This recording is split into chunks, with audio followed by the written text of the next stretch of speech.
नया संसद भवन ये राजनीति का अखाड़ा बन गया। निश्चित तौर पर जब संसद भवन में कार्यवाही होगी तब तो आप जमकर राजनीति देखेंगे ही, लेकिन इसके उद्घाटन से पहले भी सियासी बवाल देखने को मिल रहा है। और दिल्ली के मुख्यमंत्री अरविंद केजरीवाल ने प्रधानमंत्री मोदी से एक बड़ा सवाल कर दिया है। आप इससे समझ सकते हैं कि किस दिशा में जा रहा है ये पूरा उद्घाटन। इसको विपक्ष कैसे एक बड़ा मुद्दा बना रहा है, वो भी SC/ST से जोड़कर कैसे।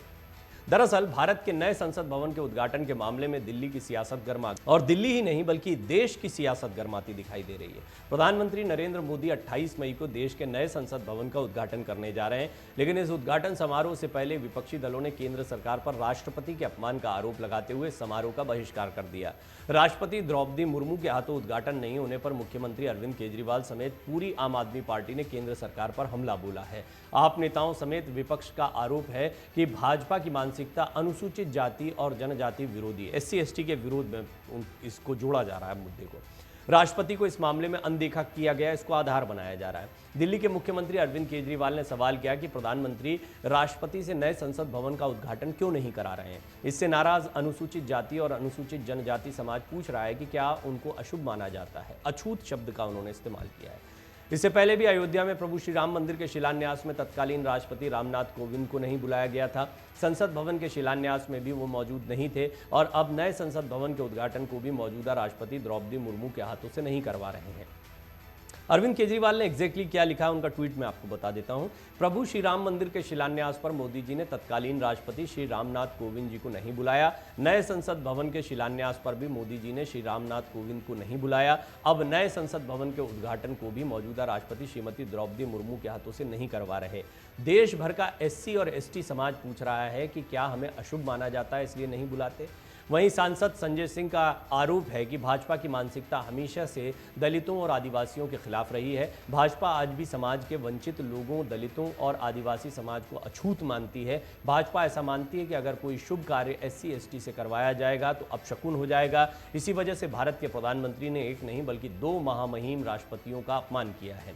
दिल्ली सरकार के मंत्री सौरभ भारद्वाज ने कहा कि कई दिनों से सवाल कर रहा है कि राष्ट्रपति को नए संसद भवन के उद्घाटन के लिए क्यों नहीं बुलाया गया। ये हैरान करने वाली बात है। नई संसद का उद्घाटन पूरे राष्ट्र के लिए उत्सव जैसा है, लेकिन भाजपा राष्ट्रपति को नहीं बुलाने पर हर प्रकार से तर्क कुतर्क कर रही है। आज हमारे देश के पास ये दिखाने के लिए बहुत बड़ा मौका था कि आधुनिक समाज में ये कुरीति नहीं है, लेकिन भाजपा रूढ़िवादी मानसिकता को दर्शा रही है।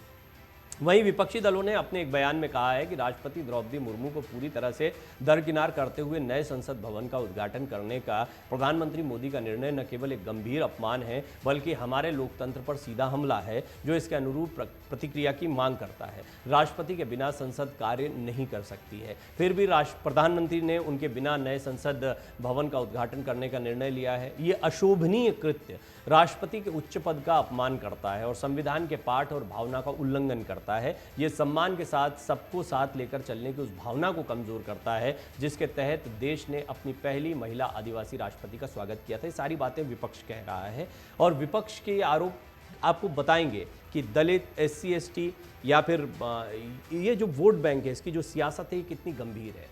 ये सियासत अभी देश में गरमाई हुई है और 2024 में विपक्षी एकजुटता को सबसे ज़्यादा इस वोट बैंक की ज़रूरत है।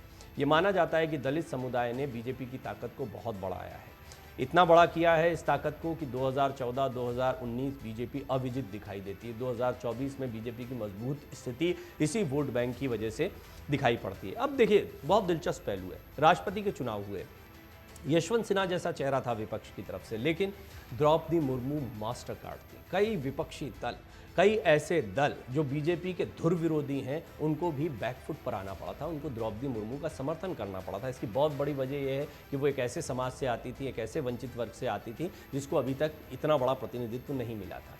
बीजेपी ने ये एक तरीके से मिसाल पेश की, लेकिन इसी मिसाल को अब एनकाउंटर किया जा रहा है। इसी मिसाल पर अब लगातार विपक्ष हमला कर रहा है और ये कह रहा है कि राष्ट्रपति भवन के उद्घाटन में नहीं बुलाना राष्ट्रपति को, ये उनका अपमान है और इसको SC/ST के मुद्दे से जोड़ा जा रहा है कि क्या उनको अब भी अशुभ माना जाता है। और इसमें अरविंद केजरीवाल 2 कदम आगे बढ़ते हुए रामनाथ कोविंद जी का नाम भी जोड़ दे रहे हैं कि उनको ना तो श्री राम मंदिर शिलान्यास में बुलाया गया, न ही जब नए संसद भवन का शिलान्यास हो रहा था तब उन्हें बुलाया गया। कुल मिलाकर ये सियासत गरमाने वाली है। पूरा विपक्ष इस उद्घाटन समारोह का विरोध कर रहा है, ये कहते हुए कि ये SC/ST का अपमान है।